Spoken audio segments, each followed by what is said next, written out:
მეგობრებო, ნახეთ ახლა ესეთი გაშლა საერთო და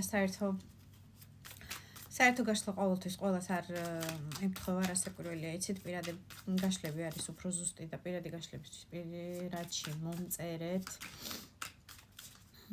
თემატიკა ახლა გვექნება რას გიმალავთ თქვენი პარტნიორი. არის თუ არა ეგეთი რაღაც, რაც უნდა იცოდეთ მასზე და პარტნიორი ამაზე არ საუბრობს თქვენთან, ხმამაღლა არ ვიცი. არ გიყვებათ თუ უბრალოდ თავის გულში ინახავს და არ არის ისეთი წუწუნა რეჟიმის ტიპაჟი. გაშლა არის ორივე სქესისთვის, მეგობრებო, მამაკაცებმა მოიგეთ ხოლმე გაშლები თქვენ თავზე. და ლაიკები არ დაგეზაროთ, არც ერთ ვარიანტში ემთხვევა თუ არ ემთხვევა, ლაიკებისთვის გააქტიურდით, გამოწერისთვის გააქტიურდით, ძალიან მნიშვნელოვანია ჩემთვის ყველა თქვენი ჩადებული ენერგია, ჩვენი ენერგოცვლის ბალანსისთვის, როგორც ჩემთვის საჭირო, ასევე თქვენთვის. რა ხდება თქვენ ურთიერთობაში დღესდღეობით, რომ მივხვდეთ რამდენად თქვენია ეს გაშლა? 4 ახალი. პაშტასი. Darwin Pintagli, აქ დიდი ალბათობით ადამიანები თქვენ და თქვენი პარტნიორი შეიძლება საერთო სამუშაო რეჟიმში იმყოფებით და მუშაობა გაერთიანებთ, რაღაცა ფინანსური ამბავი გაერთიანებთ, ბიზნეს პროექტები იქნება თუ უბრალოდ ერთი კოლექტივი ხართ, ასე ვთქვათ, რომელიც ერთ რაღაცა შენობაში მუშაობთ, ერთ პროფესიას წარმოადგენთ, ერთი თითქოს ინტერესი გაქვთ სამუშაო სფეროში, ერთნაირი ინტერესები, შეიძლება სხვადასხვა ფილიალებში მაგალითად მუშაობდეთ, მაგრამ ერთნაირი ნიშნულობის ინტერესი გქონდეთ, ანუ ერთნაირ პროფესიაზე არ არის გამორიცხული, დიდი ალბათობით ერთად მუშაობთ. მოდი ესე ვიტყვით, კოლექტივი შეიძლება გაერთიანებთ. ურთიერთობაში აჩვენებთ, რომ პაუზა გაქვთ ახლა ამ მომენტისთვის და რაღაცნაირად გაშეშებულია სიტუაცია, არც იქეთ არის.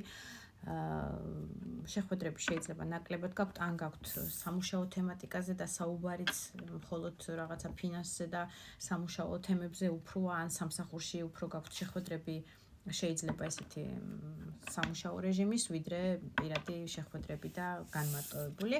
თქვენ ურთიერთობაში არის ბავშვური სიყვარულის ნაპერწკლები, ეს არის ახალი სიყვარული, ახალი ტალღები არის ძალიან სუფთა, ყოველგვარი ჭუჭყის და ნაგვის გარეშე.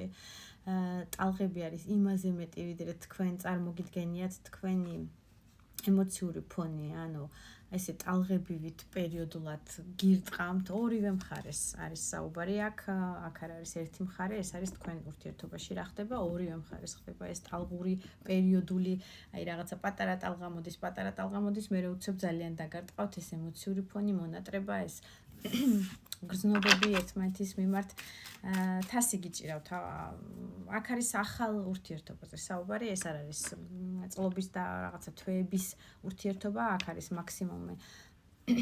პაშტასი ჩემნილა გითხრათ, რომ აი ძალიან მაქსიმუმი, რაც მე რაც ამომდის ხოლმე და მე როგორც ვაკვირდები, ჩემი პროგნოზებით და ჩემი გადმოსახედით 3 მაქსიმუმ 4 თვის ურთიერთობა, ისიც მაქსიმუმს თუ ვიტყვი, იმიტომ რომ ეს არის ბავშვური ენერგია, ბავშვური სიყვარული, ახალი ნაპერწკლები, ახალი ტალღები, ახალი ემოციური ფონი. რომელშიც გრძნობთ საკუთარ თავს გაცილებით პატარად, აი რაღაცა ბავშვურად გრძნობთ, თითქოს 16 წლის, 19 წლის გოგოსავით ახალი სიყვარული, თითქოს პირველი სიყვარულია, რაღაცა ესე გრძნობთ თქვენ თავს. გრძნობები გაქვთ უეჭველი ერთმანეთის მიმართ, უგრძნობი სიტუაცია და რაღაცნაირი დეპრესიები ამ შემთხვევაში არ არის, თუმცა პაუზა არის, ვიმეორებ, რის გამო არის ეს პაუზა? გრძანთასიო. შეიძლება კიდე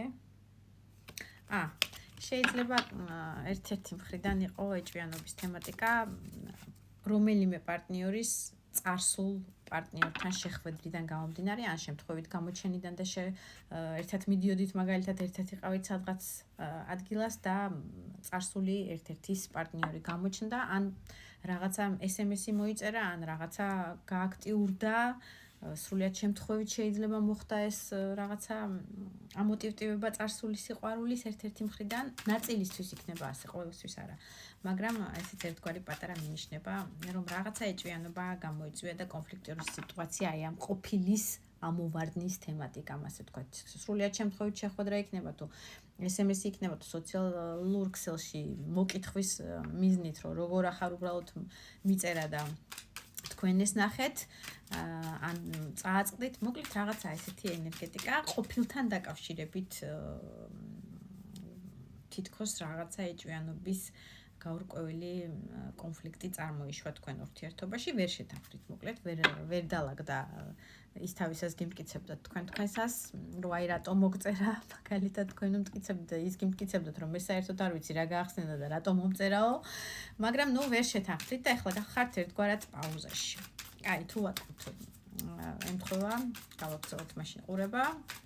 თუ არა, შეგიძლიათ დაალაიკოთ და გადმოხვიდეთ ჩემ გვერდზე და არჩიოთ სასრული თემატიკა და სხვა გაშლას უყუროთ. პირადი გაშლებისთვის მომწერეთ პირადში.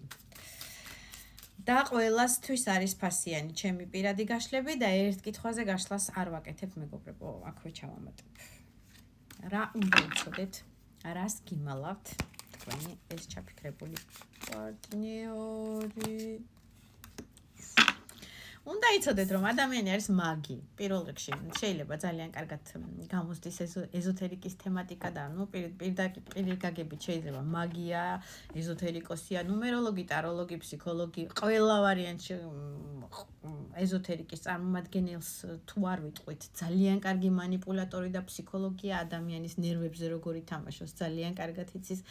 ვისთვის კარგად, ვისთვის ცუდად, აი ამ ჯოხს რო დაიქნევს და 4-ვე სტიქი ამის წინაშია, თასიც, პენტაკლიც, ხმალიც და ხელში აგერ შეძლი უჭირავს და უსასრულოდ შეუძლია ძალაუფლება მიიღოს, ასე ვთქვათ, აი ამ მაგობის, პირველობის, ფსიქოლოგიის, манипуляციის რეჟიმის, ვისთვის როგორ დაჭირდება თავის სასარგებლოდ, ასე ვთქვათ და მასწავლებელი არის ერთგვარი მიმდევრები ყავს, ერთგვარი თაყვანისმცემლები ყავს ადამიანს, რომ აი როგორ კარგად შეუძლია გზის გაკვალვა, ასე ვთქვათ, ადამიანებისთვის რაღაცეების სწავლება, ზოგისთვის მკურნალობა, სიტყვით, საქმით და ასე შემდეგ.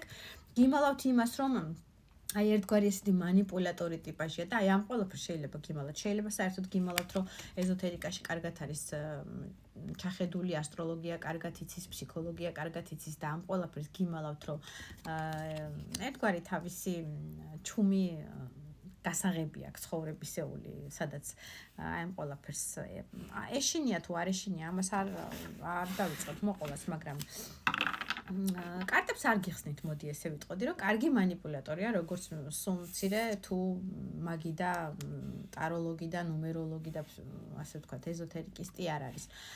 გიმალავთ იმას, რომ გულის ტკივილი აქვს სამი ხმალით, აი ამ სწორედ შემთხვევასთან დაკავშირებით, რომელზეც თქვი რომ ყოფილი შეიძლება გამოჩნდა ან რაღაც ამოტივტივ და ამასთან დაკავშირებული თემატიკა და ამაზე გულის ტკივილი აქვს მას, რომ აი რაღაცა სამკუთხედივით გაიჩიტა, ასე ვთქვათ. ზოგისთვის არ არის გამორიცხული, იმასაც გიმალავთ, რომ სამკუთხედი ნამდვილად არის და სტაბილური ურთიერთობა აქვს. სტაბილური მეუღლე ყავს ოჯახში, ან სტაბილური ურთიერთობა აქვს ვიღაცასთან, ესეთი ჩამოყალიბებული. საფუძვლიანი, ასე ვთქვათ, 1 და 2 დღის არა, რომელთანაც ასევე манипуляტორულ რეჟიმს თავისას რთავს ხოლმე. და მასეც манипуლირებს. დიდი ნაწილისთვის შეიძლება იყოს მეუღლე, რომელზეც თქვენ საერთოდ გაგებაში არ ხართ, რომ მას ყავს, ან თუ ასეთის გაგებაში ხართ, რომ მას მეუღლე ყავს და სტაბილური ურთიერთობა აქვს, სწორედ აი ამ სამკუთხედზე მასში შეიძლება ამ შემთხვევაში ამ ადამიანებისთვის იყოს მისი გულის ტკივილი, რომ ერთგვარად უწევს манипуლირება ორივე მხარის მხრივ, მაშინ რატო არ ანებებს?